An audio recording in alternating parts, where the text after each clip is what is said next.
Studio बानावर बिशुनगंज।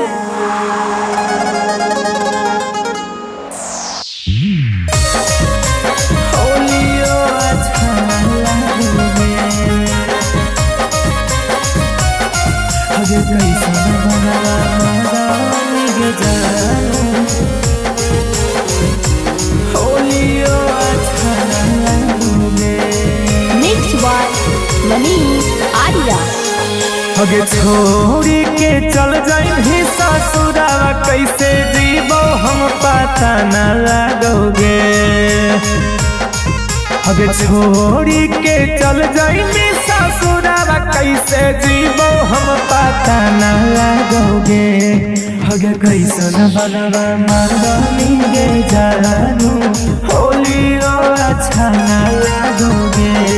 हगे कैसन बनवा मरनी गे जानू होली अच्छा न लगोगे।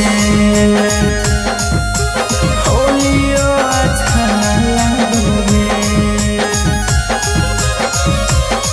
हगे कैसन बनवा मरनी गे जानू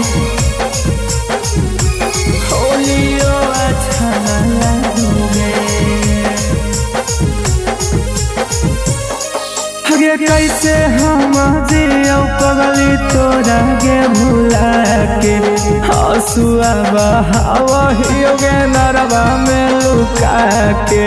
नरवा में लुका के हगे कैसे हम जियो पगली तोरा गे भुला के हसुआ बहावहियोगे नरवा में लुका के। हगे लागा हो कि प्यार तोर गे पागली जरियो सुन सच्चा न होगे। हगे लागा हो कि प्यार तोर गे पागली जरियो सुन सच्चा न होगे। हगे कैसन बनवा मरनी गे जानू होली अच्छा न लगोगे। हगे कैसन बनवा मरनी गे जानू होली अच्छा न लगोगे। होली अच्छा न लगोगे। हगे कैसन बनवा मरनी गे जानू होली अच्छा न लगोगे।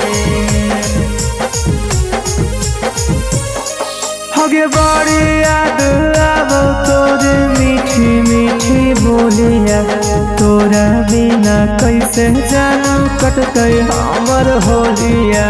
कटते हमर होलिया।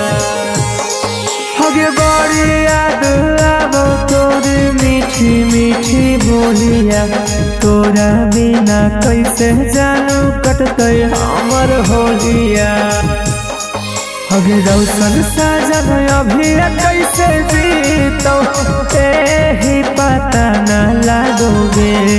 हगे रौशन साजन गोलुआ कैसे जीतो ही पता न लगोगे।